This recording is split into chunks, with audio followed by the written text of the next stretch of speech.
Shalom Bapak Ibu Saudaraku yang dikasihi oleh Tuhan kita Yesus Kristus. Kami ucapkan selamat hari Minggu.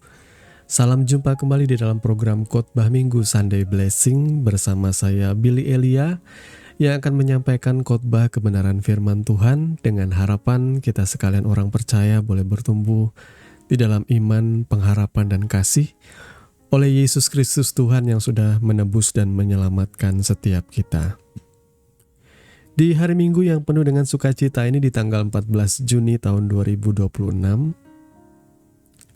saya berharap Bapak Ibu sekalian ada dalam keadaan sehat dan siap untuk belajar merenungkan kebenaran firman Tuhan yang kiranya boleh menjadi makanan rohani bagi setiap kita, khususnya di hari Minggu ini.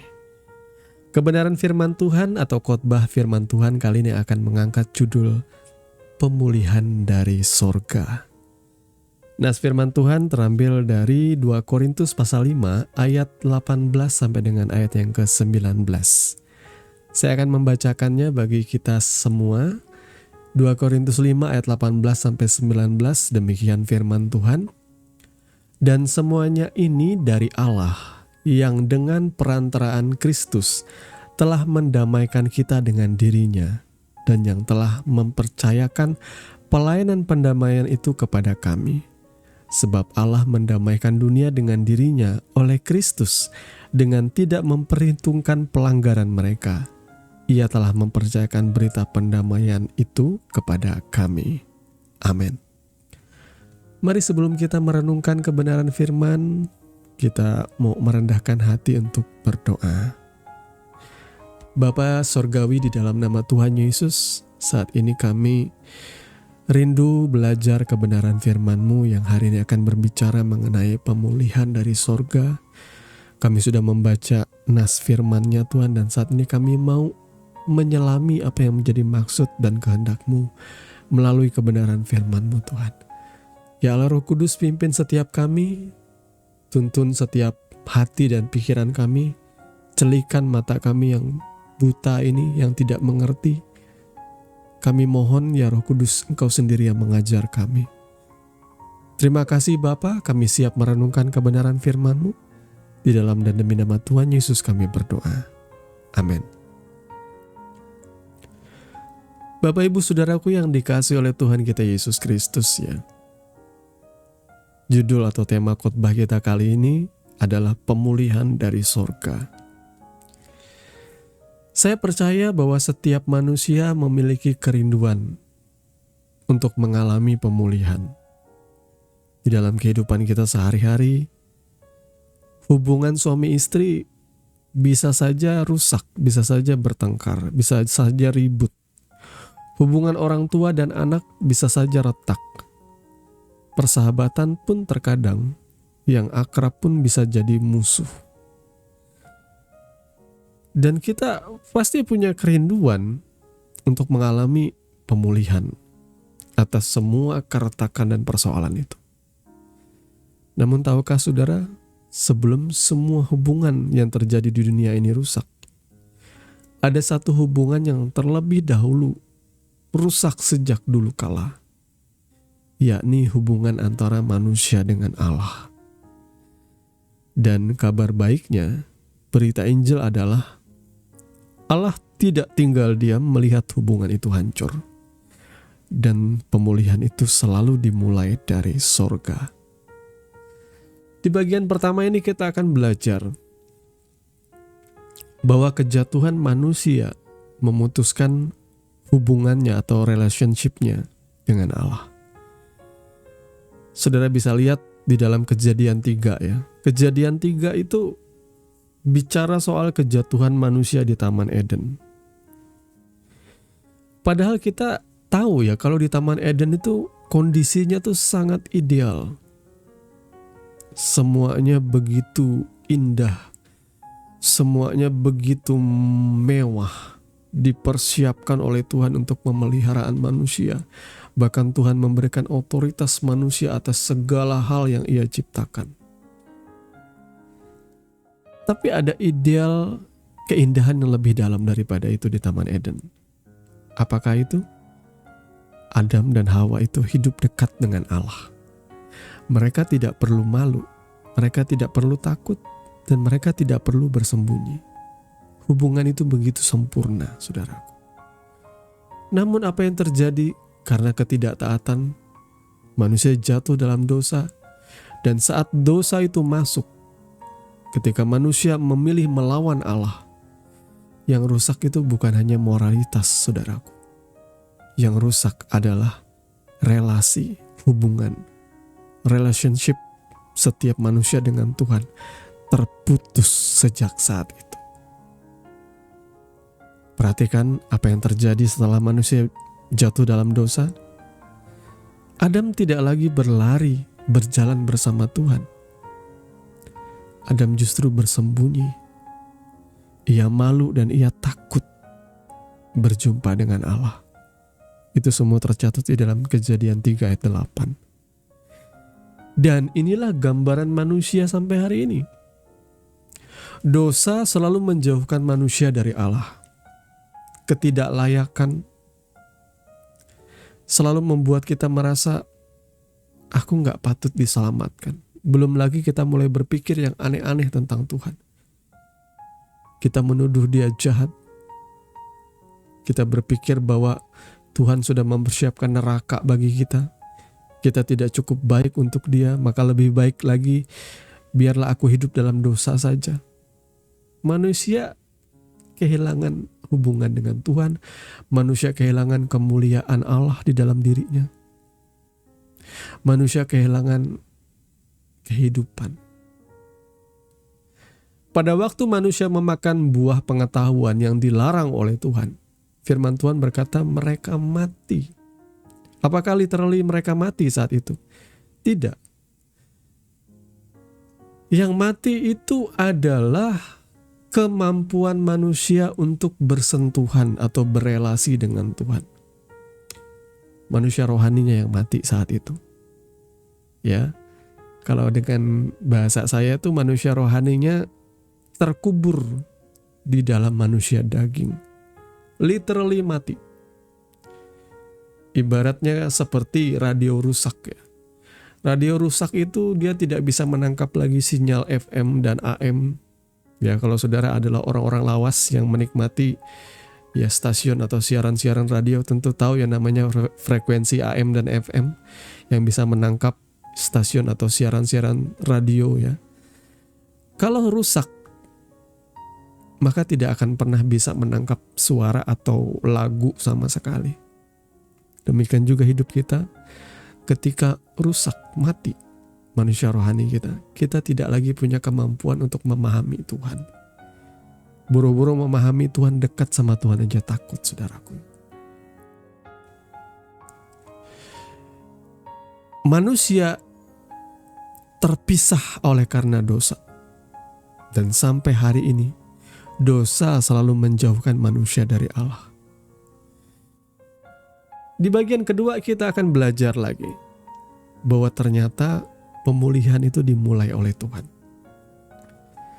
Bagian yang indah adalah ketika manusia jatuh dalam dosa, Adam tidak mencari Tuhan. Tuhan yang mencari Adam. Kejadian 3 ayat 9 berkata apa? Di manakah engkau? Tuhan mencari manusia. Di manakah engkau? Bukan karena Tuhan tidak tahu lokasi Adam. Dia maha tahu, dia tahu di mana tepatnya Adam bersembunyi. Tapi dia mencari Adam. Dia mencari manusia. Karena Tuhan yang punya inisiatif untuk memulai pemulihan. Dan inilah yang menjadi pola seluruh Alkitab. Bukan manusia yang mencari Allah, melainkan Allah terlebih dahulu yang mencari manusia. Lukas 19 ayat 10 berkata, Anak manusia datang untuk mencari dan menyelamatkan yang hilang. Kemudian pada bagian ketiga kita akan belajar janji pemulihan sejak Taman Eden. Ketika manusia jatuh, Allah langsung memberikan pengharapan. Ya, itu ada di dalam Kejadian 3 ayat 15, saya mau bacakan bagi kita semua ya. Kejadian 3 ayat 15 berkata, Aku akan mengadakan permusuhan antara engkau dan perempuan ini, antara keturunanmu dan keturunannya. Keturunannya akan meremukkan kepalamu dan engkau akan meremukkan tumitnya. Ini seringkali disebut sebagai proto-evangelium atau Injil yang pertama. Itu justru terjadi di dalam Perjanjian Lama di bagian pertama dari kitab Kejadian, saudaraku ya. Kejadian 3 ayat 15, proto-evangelium, nubuat mengenai kedatangan Sang Mesias melalui keturunan sang perempuan ini. Dikatakan apa? Perempuan ini keturunannya akan meremukkan kepalamu. Dibicara dengan ular ya. Allah menjanjikan akan datang seorang keturunan perempuan yang menghancurkan kuasa si ular. Jadi sejak awal Tuhan Allah kita sudah merencanakan yang namanya pemulihan. Makanya saudaraku, ada orang yang tidak mengerti di luar sana dan dia berkata, oh perjanjian lama orang Kristen itu kan tanahnya Yahudi. Nah kita akan jawab iya. Karena perjanjian lama dengan perjanjian baru itu tidak bisa terpisah bagi orang Kristen. Ya, perjanjian lama itu memang tanah Yahudi, bukan kita meniru dan mengubah dengan versinya Kristen. Enggak, 100% tanah Yahudi. Tanah Ibrani ya. Kitab sucinya orang Yahudi. Karena apa?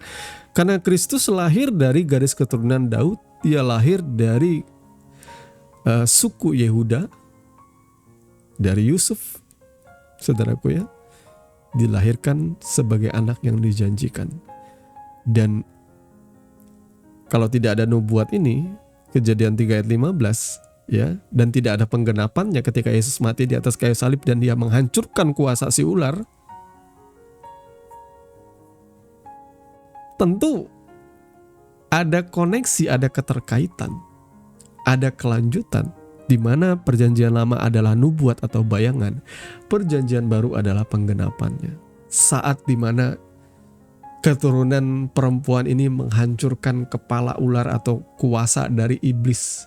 Apa kuasa dari iblis? Ya dosa itu. Yesus mematahkan kutuk dosa itu di atas kayu salib. Sehingga setiap orang yang percaya kepada Yesus pasti akan diselamatkan. Saudaraku ya. Tapi sekali lagi, jangan ada yang nyinyir di luar sana. Orang Kristen enak sekali ya, cukup percaya kepada Yesus langsung diselamatkan. Lah memang seperti itu, itulah yang namanya iman. Tapi perlu saudara ketahui juga, Yakobus menekankan iman yang benar, iman yang sejati pasti akan diikuti dengan perbuatan. Jadi kalau saudara mengaku, aku sudah diselamatkan, aku sudah percaya Yesus, lihat dulu buah kehidupanmu. Yesus sendiri berkata, dari buahnya lah kamu mengenal mereka. Saya nggak usah repot-repot meributkan. Banyak orang mulai mencari pembenaran, saling serang menyerang, baik apologet Kristen maupun non-Kristen, saling ribut, berdebat soal ayat Alkitab. Ya saya cuma mau simpel menekankan, dari buahnya lah kamu akan dikenal. Ya, orang boleh keluar-keluar tentang kitab suci, mengatakan bahwa orang Kristen tuh Alkitabnya palsu. Lah kalau palsu tunjukkan aslinya yang mana. Jangan bilang ijazah palsu, ijazah palsu, tapi yang aslinya dia nggak punya. Ini contoh di dunia nyata, saudaraku ya. Banyak orang keluar Alkitab orang Kristen palsu. Lah aslinya mana? Tunjukkan. Buktikan di pengadilan aslinya mana. Kenyataannya Alkitab itu ditulis oleh 40 orang yang berbeda zaman pula. Tapi kok kayak ditulis oleh satu orang, yakni Roh Kudus yang menginspirasi. Justru oleh karena 40 orang berbeda ini, malah saya melihat keajaiban yang luar biasa.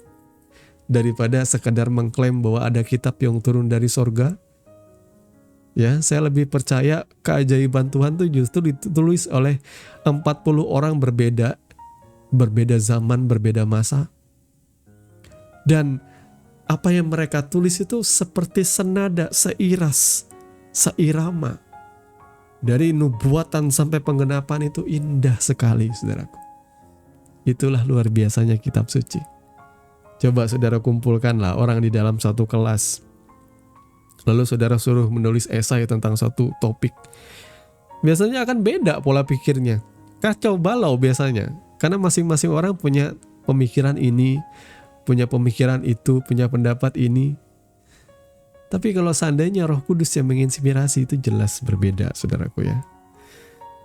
Allah sudah merencanakan pemulihan.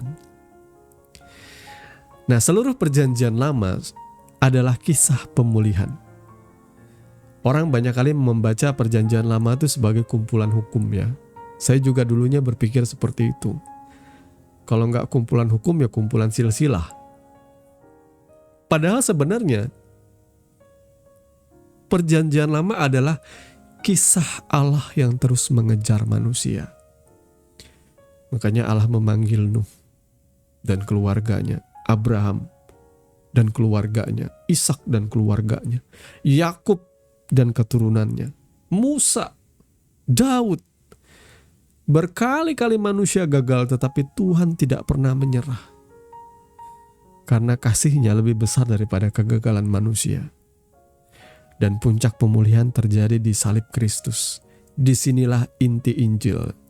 Saudara jangan salah tangkap. Saudara selalu mengartikan Injil itu hanyalah selalu mengacu kepada kitab. Injil itu artinya kabar sukacita. Dan memang kabar sukacita itu tertulis di dalam ya kitab Injil ya, Perjanjian Baru. Di dalamnya itu berisi kabar sukacita mengenai keselamatan. Mengenai pemulihan yang diinisiatif oleh sorga melalui Yesus Kristus. Roma 5 ayat 8 berkata apa? Akan tetapi Allah menunjukkan kasih-Nya kepada kita oleh karena Kristus telah mati untuk kita ketika kita masih berdosa. Perhatikan, Kristus mati bukan ketika manusia sudah baik, tapi ketika manusia masih menjadi pemberontak, Dia rela mati bagi kita semua. Saudaraku, Tuhan mengasihi semua manusia. Dan Ia memberikan, saya jujur terus terang akan mengatakan ini kesempatan terakhir. Tuhan sudah memberikan anaknya yang tunggal, Yesus Kristus. Saya bilang anaknya yang tunggal itu bukan berarti Tuhan itu beranak ya, seperti konsep kita ya. Artinya anaknya yang tunggal satu-satunya itu tidak ada yang lain ya, yang merupakan gambar kemuliaan dari Bapa yang tidak tersentuh, yang tidak terjamah. Itu tidak ada seorang pun yang pernah melihat Tuhan, tetapi Sang Anak, yakni Yesus Kristus, yang menyatakan seperti apa Tuhan itu. Saudaraku ya, Yesus sendiri adalah firman yang menjadi manusia. Ia adalah Allah itu sendiri. Terlepas bagaimanakah konsepnya, orang membuat jelimet penjelasan secara logika, bagi saya percaya Shema Israel yang berkata bahwa dengarlah hai umat Israel, Tuhan Allah kita, Tuhan itu Esa. Esa pula lah pengantara, yakni Yesus Kristus. Esa satu, tiada duanya. Tapi kita tidak bisa mendeskripsikan bagaimana mungkin Tuhan yang berkuasa di atas seluruh alam semesta ini bisa menjadi anak manusia. Dan Ia tetap mengontrol alam semesta. Itulah kemuliaan Tuhan yang tak sanggup kita pikirkan. Tapi yang saya yakini satu hal yang pasti, Yesus adalah Sang Firman itu sendiri. Ia adalah awal, Ia adalah akhir. Ia ada jauh sebelum Abraham ada, aku sudah ada, Dia katakan. Ia mengampuni dosa, Ia membangkitkan orang mati, Ia mengalahkan maut. Ia menyatakan bahwa aku dan Bapa adalah satu. Dan oleh karena ucapannya itu, Ia mau dilempari dengan batu oleh orang-orang Farisi dan imam-imam.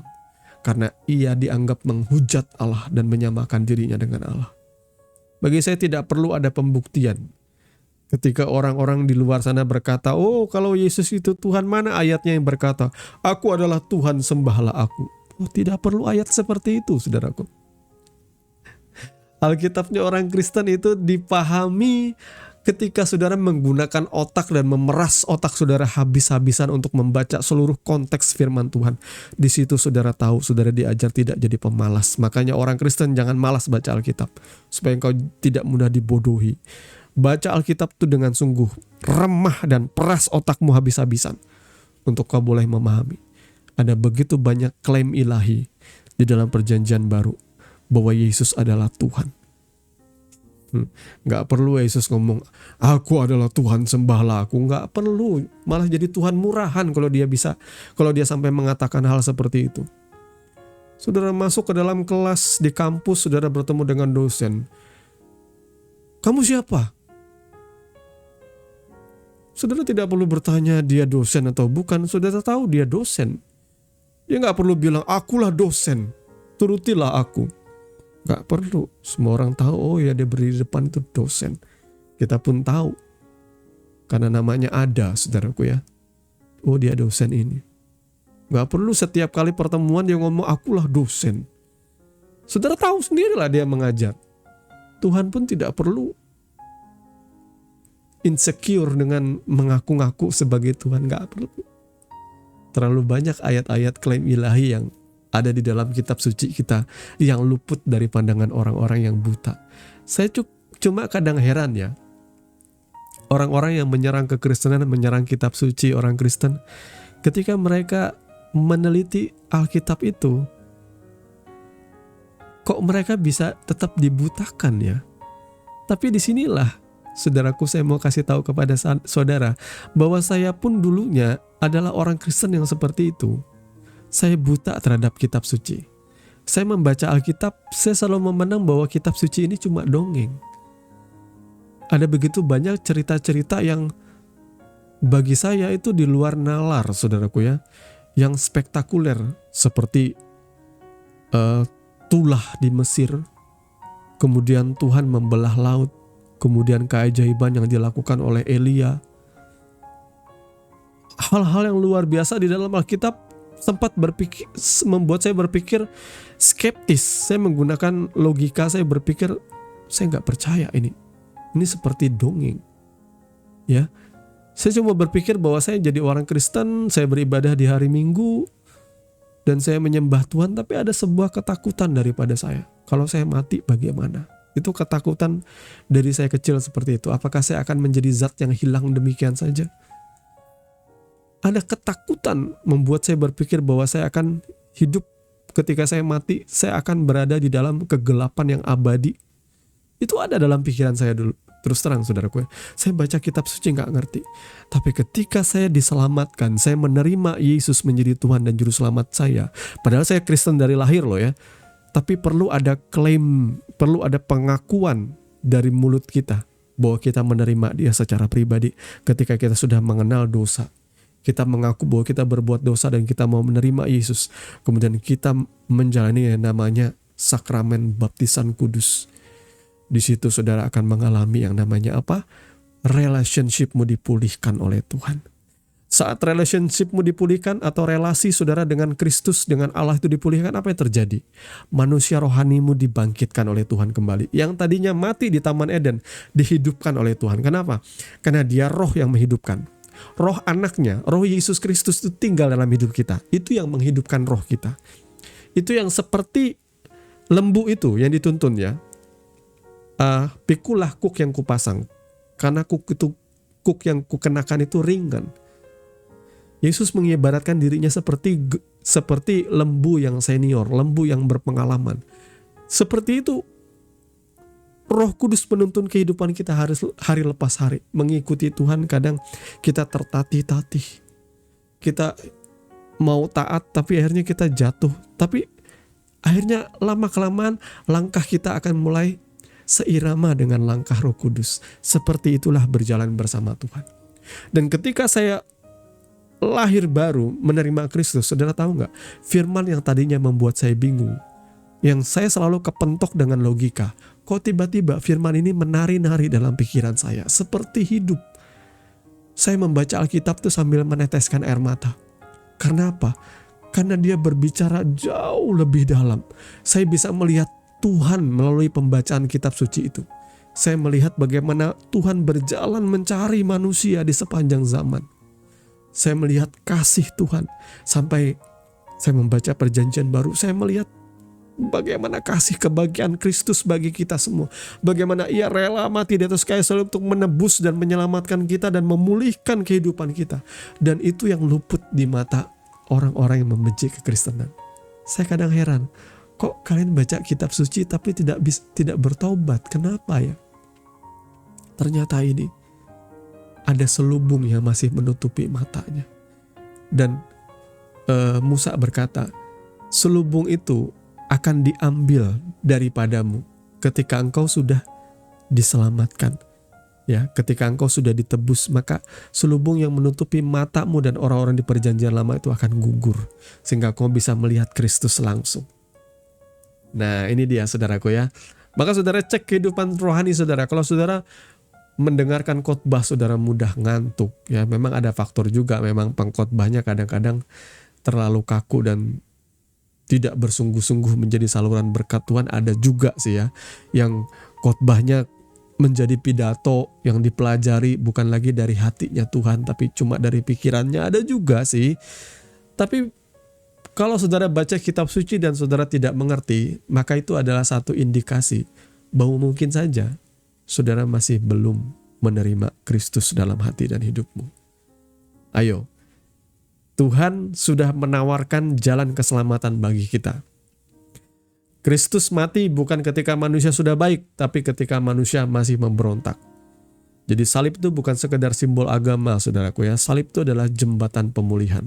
Efesus 2 ayat 13 berkata, kamu yang dahulu jauh sudah menjadi dekat oleh karena darah Kristus. Darah Kristus memperbaiki apa yang dirusak oleh dosa. Dan Yesus menjadi pendamai. 1 Timotius 2 ayat 5 berkata, karena Allah itu esa, dan esa pula lah Dia yang menjadi pengantara antara Allah dan manusia, yaitu manusia Kristus Yesus. Dosa menciptakan jurang. Sulit kita untuk mencapai Tuhan, saudaraku. Manusia tidak mampu menyeberanginya. Agama pun tidak mampu. Perbuatan baik tidak mampu. Filsafat tidak mampu. Karena Kristus datang, Ia menjadi pengantara. Ia menjadi pendamai. Ia menjadi jalan kebenaran dan hidup. Banyak orang mengira kalau saya membahas soal keselamatan itu hanya soal masuk surga nanti. Padahal juga keselamatan itu bicara relationship saudara sekarang. Tuhan tidak hanya ingin menyelamatkan kita dari neraka nanti setelah kita mati. Tuhan ingin memulihkan hubungan kita sekarang selagi kita hidup. Yohanes 15 ayat 15 berkata apa? Aku menyebut kamu sahabat. Dulu manusia bersembunyi dari Allah oleh karena jatuh dalam dosa. Sekarang orang percaya dipanggil untuk menjadi sahabat Allah. Mari kita mau lihat buah dari relationship yang dipulihkan. Apa saja saudaraku ya? Ketika hubungan dengan Tuhan dipulihkan, kita tidak lagi hidup dalam ketakutan. Ada nggak yang di sini takut mati, tidur, was-was, selalu dalam keadaan dikuasai oleh ketakutan, kecemasan, anxiety yang luar biasa? Ya, buah dari relationship yang dipulihkan, kita memiliki akses kepada Bapa. Kita dapat berdoa dengan bebas, kita mengalami damai sejahtera. Kita menerima identitas sebagai anak-anak Allah. Roma 8 ayat 15 berkata, kamu telah menerima roh yang menjadikan kamu anak Allah. Jadi saudaraku, adakah di antara saudara yang merasa jauh dari Tuhan, merasa tidak layak, merasa terlalu berdosa? Ingat, pemulihan itu tidak dimulai dari bumi. Pemulihan itu dimulai dari sorga. Seberapa keras pun engkau menjudge atau menghakimi dirimu sendiri, itu bukan soal perasaanmu. Karena apa yang sudah Tuhan lakukan di atas kayu salib itu sudah benar, nyata. Bahkan ada saksi sejarahnya di luar kekristenan, dicatat oleh sejarawan Yunani, sejarawan Yahudi maksud saya juga di abad itu. Karena bahasa yang digunakan bahasa Yunani tentunya. Ya, ada yang mencatat penyaliban Yesus. Maka ya, iman yang sejati tidak takut untuk dikonfirmasi bukti atau data historis. Jangan cuma mengklaim-klaim, oh agama kami sudah sejak dari dulu kala, tapi tidak ada data historisnya, tidak ada buktinya. Itu namanya klaim-klaim insecure, itu namanya kebodohan. Ya, jangan cuma ngeklaim, harus ada bukti sejarahnya. Dan Alkitabnya luar biasa, dijaga banget sama Tuhan. Ya, dari dulu loh, dari ribuan tahun sebelum Masehi.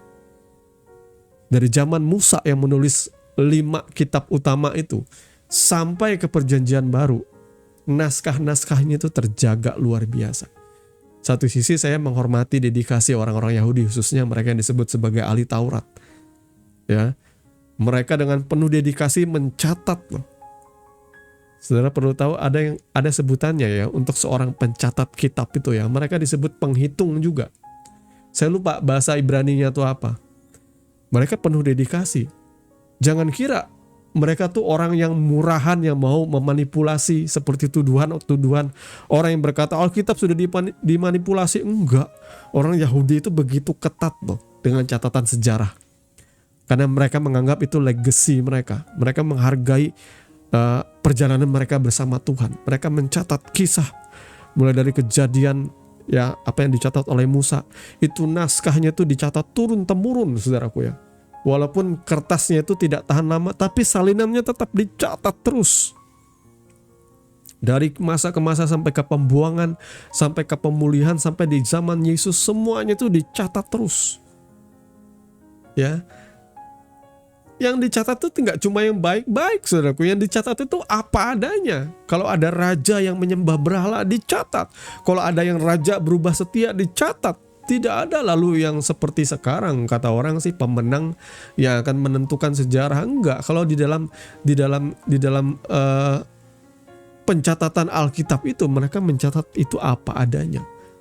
Suara Tuhan, suara iblis, tulisan-tulisan itu dicatat.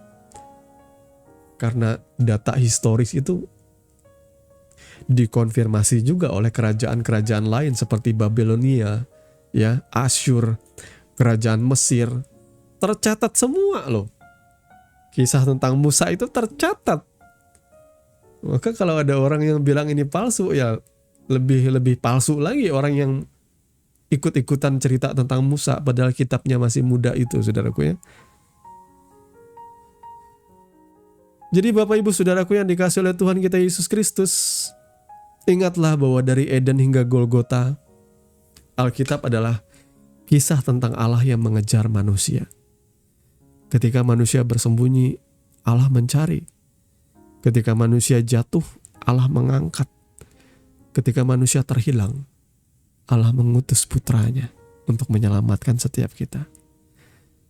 Jadi keselamatan bukanlah kisah manusia yang berhasil menemukan Allah.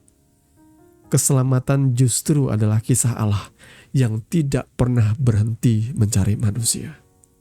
Tuhan Yesus memberkati firman-Nya dan mari di hari Minggu ini saya mau mengajak kita berdoa. Kita bersatu hati saudaraku. Kita merendahkan diri dan datang kepada Tuhan. Mari kita berdoa.